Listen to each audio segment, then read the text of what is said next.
Hi friends, welcome to my channel. இன்றைக்கி நம்ம பார்க்க போகிறது எபிசோட் நம்பர் 144. ஸ்டார்டிங்கில் நந்தினி மாணிக்க பார்க்க உள்ளே வரும்போது அவளை தேடி வெளியில் வரான். எல்லாரும் ஃபேஃபேஸோட பெர்ஃபார்மன்ஸ் ஸ்டார்ட் ஆகிற டைமில் மாணிக் இங்கே என்ன பண்ணுறான்னு பார்க்கும்போது இவன் எங்கே தான் போயிட்டான்னு தேடிட்டே இருக்கான். இங்கே நவ்யா வந்துட்டு, முக்தி இன்னைக்கு நீ நல்லா பெர்ஃபார்ம் பண்ணணும், இதை கொஞ்சம் சாப்பிடுன்னு சொல்லும்போது என்னதுன்னு கேட்டால், இது தயிர் சக்கரை, எந்த முக்கியமான வேலை பண்ணுறதுக்கு முன்னாடியும் தயிர் சாப்பிட்டா அந்த வேலை நல்லபடியாக முடியும்னு என் அம்மா சொல்லியிருக்காங்க, இந்த சாப்பிடுன்னு ஊட்டி விட்டுட்டு ஆல் தி பெஸ்ட் சொல்லிட்டு போகிறா. அப்போ கபீரை கண்டுக்காமல் ஆலியா கிட்ட போய் கொடுக்கும்போது எனக்கு வேண்டாம், நான் டயட்டில் இருக்கேன்னு சொன்னால், தயிர் சாப்பிட்றதால ஒன்றும் ஆகாது, இதால் உனக்கு நல்லது தான் நடக்கும்னு சொல்கிறா. தயிர் சாப்பிட்டா என்ன நல்லது நடக்கும், அப்படிலாம் ஒன்றும் இல்லைன்னு சொன்னால், நவ்யா நான் சாப்பிட்றேன், நான் உணர்வுகளுக்கு எப்பவும் மரியாதை கொடுப்பேன்னு சொல்லிட்டு சாப்பிட்றான். அப்புறம் நவ்யா கபீரை கிராஸ் பண்ணும்போது இவனால் இந்த பெர்ஃபார்மன்ஸ் நாசமாகக்கூடாதுன்னு சொல்லிட்டு வந்து அவனை கூப்பிட்டு, இதை சாப்பிடுன்னு சொன்னால், இல்லை எனக்கு வேண்டாம், நான் சாப்பிட மாட்டேன், இதில் நீ கண்டிப்பாக விஷம் கலந்துருப்ப, எல்லாரும் கேளுங்க, எனக்கு ஏதாச்சும் ஆச்சுன்னா அதுக்கு காரணம் தான், இவளுக்கு என்னோட ஃப்ளாட் வேணும், அதனால என்னை கொல்ல பார்க்குறான்னு சொல்லும்போது, ஆமாம் விஷம் இதில் இல்லை, மார்னிங் முழுங்கினையே அந்த பிரேக்ஃபாஸ்ட்டில் இருந்தது, என்கிட்ட கேட்காம கூட தின்னையே, அதில் தான் விஷம் வச்சுருந்தேன், வாயை தரேன்னு சொல்கிறா. நான் சாப்பிட மாட்டேன்னு சொல்லும்போது டக்குன்னு ஊட்டி விட்டுட்டு நல்லா பெர்ஃபார்ம் பண்ணி தொலைன்னு சொல்லிட்டு மாணிக்க எங்கன்னு கேட்கும்போது, அதானே மாணிக் எங்கன்னு எல்லாரும் கேட்குறாங்க. அவன் நந்தினி கிட்ட வந்துட்டு, ஹலோ எக்ஸ்கியூஸ் மீ, என்ன வேலை பார்க்க, நீ இங்கே என்ன பண்ணுறேன்னு கேட்கும்போது, மாணிக் யாராச்சும் பார்த்துட போகிறாங்க போன்னு சொல்கிறா. நான் கொஞ்சம் பேசணும் வான்னு சொல்லி தனியாக கூட்டிகிட்டு வரான். யாருக்கும் தெரியாத பிளேஸ்க்கு கூட்டிகிட்டு போயிட்டு, இப்போ சொல்லு எங்கே போனேன்னு கேட்கும்போது, நான் கிளாஸில் தான் இருந்தேன், ஆனால் உன்னோட பெர்ஃபார்மன்ஸை பார்க்குறதுக்காக கிளாஸை கட்டடிச்சிட்டேன்னு சொல்கிறா.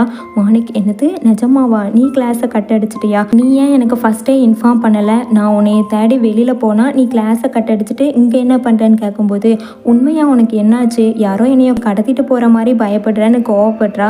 மாணிக் பார்த்துட்டு, ஆமாம் நந்தினி, நீ ரொம்ப கேர்ஃபுல்லாக இருக்கணும்னு சொல்லும்போது, கேர்ஃபுல்லானா நீ எதை பற்றி சொல்கிற, நீ ஏன் இவ்வளோ டென்ஷன் ஆகுற மாணிக், நான் ஒன்றும் குழந்தை கிடையாதுன்னு சொன்னான். ஆமாம் நீ குழந்தை இல்லை தான், சரி விடு, இப்போ நீ என் கூட தானே இருக்க, நம்ம எதிர்பார்த்த எங்களோட முக்கியமான நாள் வந்துட்டு, எனக்கு விஷ் பண்ண மாட்டியான்னு கேட்குறான். ஆல் த பெஸ்ட்டுன்னு ஆரம்பிக்கும் போது, நீ என்ன பண்ணுற, இப்படி தான் விஷ் பண்ணுவாங்களா என்னன்னு கேட்டால், அந்த டைமில் முக்தி கோமா யார்கிட்டயோ கத்திட்டே வரா. மாணிக் அதை பார்த்துட்டு தனியாக போய் ஒளிஞ்சிக்கும் போது அதை பார்த்து நந்தினி சிரிச்சிட்டு இருக்கா.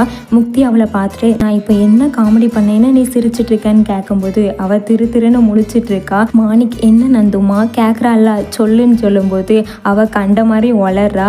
முக்தி இருக்க டென்ஷனில் இவ வேறன்னு சொல்லிட்டு போகும்போது மாணிக் வந்துட்டு திரும்பவும் அவளை தனியாக கூட்டிகிட்டு போகிறான். நந்தினி, உனக்கு என்ன தான் வேணும்னு கேட்டால், விஷ் பண்ணுற விதத்தில் விஷ் பண்ணு, நான் போயிடுவேன்னு சொல்லும்போது, அப்புறம்னு சொல்லிட்டு அவனை கிஸ் பண்ண போகிறா.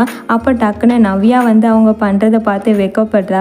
மணி, கொஞ்ச நேரம் நம்ம நிம்மதியாக இருக்கக்கூடாதுப்பா, எல்லாருக்கும் மூக்க வேத்துறோம் போல், நீ இப்போ இங்கே எதுக்கு வந்த, நாங்கள் என்ன பண்ணுறோன்னு கேட்க வந்தியான்னு கேட்டால், அதையே நான் கேட்கணும், நான் வந்தது இதை கொடுக்கறதுக்காக, இந்த சாப்பிடுன்னு சொல்லும்போது எனக்கு வேண்டான்னு சொல்கிறான். நந்தினி, மாணிக் சாப்பிடு, இது நல்லது நடக்கிறதுக்காகன்னு சொன்னால், நவ்யாவும் மாணிக்கு போய் ஊட்ட போகும்போது, ஒரு நிமிஷம் நான் இதை ஒரு ஃபோட்டோ எடுத்துக்கிறேன்னு சொல்கிறா. என்னது ஃபோட்டோவா, நந்தினி நீ பண்ணுறதெல்லாம் பார்த்தா நான் ரொம்ப டிஸ்டர்ப் ஆகுறேன்னு சொல்லும்போது பண்டிட்ஜி அவங்கள பார்த்துருந்தாங்க. கோவப்படாத மாணிக், நவ்யா நீ ஊட்டுன்னு சொல்லும்போது அவள் ஊட்டுறா. நந்தினியும் ஃபோட்டோ எடுத்துகிட்டே பின்னாடி போகும்போது பண்டிட்ஜி உள்ளே வராங்க.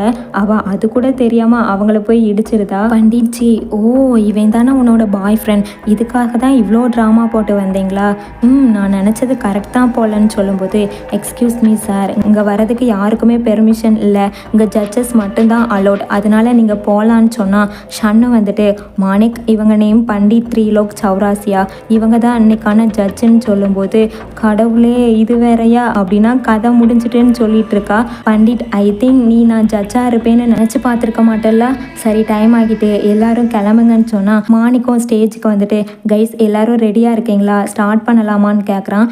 திரும்பவும் கோமா, நாங்கள் ரொம்ப நேரத்துக்கு முன்னாடியே ரெடி ஆகிட்டோம், நீ கொஞ்சம் இங்கேயும் உன்னோட கவனத்தை செலுத்துன்னு சொல்லும்போது, ஆலியா போதும் இதோட நிறுத்து த்ரூன்னு சொல்கிறா. மாணிக் கேட்டுட்டு ரொம்ப டென்ஷன் ஆகும்போது நந்தினி நிற்கிறத பார்க்குறான். அவள் சிரிக்கிறத பார்த்துட்டு எல்லாத்தையும் மறந்து கூல் ஆகிட்டு அவளை பார்த்து கண்ணடிக்கும் போது அவள் பார்த்து சிரிக்கிறா.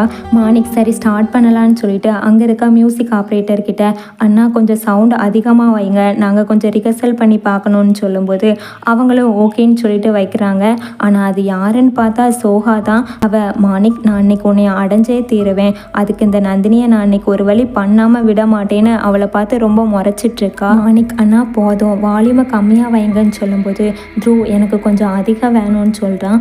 த்ரூ உனக்கு சவுண்ட் அதிகமாக வேணும்னு தோணுதா என்ன, எக்கோ அடிக்குண்டான்னு சொல்லும்போது அதனால் என்னன்னு கேட்குறான். அதனால் என்னவா, நம்ம சவுண்டை மேனேஜ் பண்ணணும்னு சொல்லும்போது அவன் பக்கத்தில் வந்துட்டு என்ன பண்ணணும்னு எனக்கு தெரியும், அதனால் நீ அமைதியாக இருன்னு சொன்னான். எல்லாரும் இவன் ஏன் இப்படி பண்ணிகிட்ருக்கான்னு பார்க்குறாங்க. கபீர் கொஞ்சம் தள்ளி நில்லுடா, நீ மானிட்டரை கவர் பண்ணி நிற்கிற, அது கொஞ்சம் பிரச்சனையாக இருக்குது, கொஞ்சம் தள்ளி நில்லுன்னு சொல்லும்போது ஏன் மொத்த இடமும் உனக்கு தான் வேணுமான்னு கேட்குறான். முக்தி ஆனால் நம்ம எப்போவும் இப்படி தானே இருப்போம் த்ரோ, இன்றைக்கு மட்டும் என்னன்னு கேட்கும்போது நான் என்ன சொன்னாலும் அது கரெக்டாக தான் இருக்கும்னு சொல்கிறான். ஆலியா முறைக்கும் போது டேய் போதும் போதும் எல்லாரும் அமைதியாக இருங்க த்ரோ, நான் உன்னோட பிளேஸில் போய் நிற்கிறேன், நீ இங்கே வா, ஒன்றும் பிரச்சனை இல்லைன்னு சொல்லிட்டு 2 பேரும் இடத்த சேஞ்ச் பண்ணிக்கிறாங்க. நந்தினி இங்கே என்ன தான் நடக்குன்னு பார்க்கும்போது மாணிக் நீங்கள் நிற்கிறது எனக்கு ஒரு பிரச்சனை இல்லை, ஆனால் அப்படின்னு சொல்லும்போது போதும் கபீர் ஸ்டாப் பண்ணுன்னு சொன்னால் சரி உனக்கு எங்கே கம்ஃபர்டபுளாக இருக்கோ அங்கேயே நில்லுன்னு சொல்கிறான். ஆலியா உனக்கு இப்போ என்ன பிரச்சனை த்ரோ, ஏன் இப்படி டிஃப்ரெண்ட்டாக பிஹேவ் பண்ணிகிட்ருக்க, நம்ம எப்போவும் இப்படி தானே நிற்போம், எதுக்கு இப்போ மாறணும்னு நினைக்கிறேன், இந்த பெர்ஃபார்மன்ஸ் நமக்கு ரொம்ப முக்கியம், இதை பாலாக்கிறாதன்னு சொல்கிறா. மாணிக் ஆலியா பரவாயில்ல விடு, உங்கள் 2 பேருக்கும் என்னாச்சு, எனக்கு இதனால் ஒரு பிரச்சனையும் இல்லை, நீங்கள் சண்டை போட்டுக்காதீங்க, நம்ம ஆரம்பிக்கலாம்னு சொல்லும்போது இது கரெக்ட் இல்லை மாணிக், இது நமக்கு முக்கியமான பெர்ஃபார்மன்ஸ், இங்கே என்ன நடக்கோ அதெல்லாம் தப்பு, நம்ம கொஞ்சம் பேசணும், எல்லாரும் ஸ்டேஜுக்கு பின்னாடி வாங்கன்னு சொன்னால் எல்லாரும் கிளம்புறாங்க. நந்தினி எல்லாரும் எங்கே போகிறாங்கன்னு பார்க்கும்போது சோஹா மாணிக் போயிட்டான், இவ கதையை முடிக்க இதுதான் கரெக்டான டைம்னு சொல்லிட்டு கையில் க்ளவுஸ் எல்லாம் போட்டுட்டு பேப்பரில் ஏதோ ஒரு பவுடரை தட்டி ஒரு பியூனுக்கிட்ட கொடுத்து அந்த வயலட் கலர் ஹேண்ட்பேக் போட்டிருக்காளே அவகிட்ட இதை கொடுத்துருன்னு சொன்னால் அவங்களும் ஓகேன்னு சொல்லி வாங்கிட்டு போகிறாங்க. சோஹா கடைசியாக மாணிக்க பார்த்து நல்லா என்ஜாய் பண்ணிக்கோ நந்து, இன்னைக்கு உன்னோட கதையை முடிக்காமல் விட மாட்டேன்னு சொல்லிட்டு இருக்கா. இவங்க என்ன பண்ணுறாங்கன்னு நெக்ஸ்ட் எபிசோட பார்க்கலாம் கைஸ். இதோட இந்த எபிசோடு முடியுது. இதுக்கப்புறம் வரத எபிசோட பார்க்கணும்னா என்னோட சேனலை சப்ஸ்கிரைப் பண்ணி பக்கத்தில் இருக்க பெல் ஐக்கானை கிளிக் பண்ணி வச்சுக்கோங்க, அப்போ தான் நான் போட அடுத்தடுத்த வீடியோவை மிஸ் பண்ணாமல் பார்க்க முடியும்.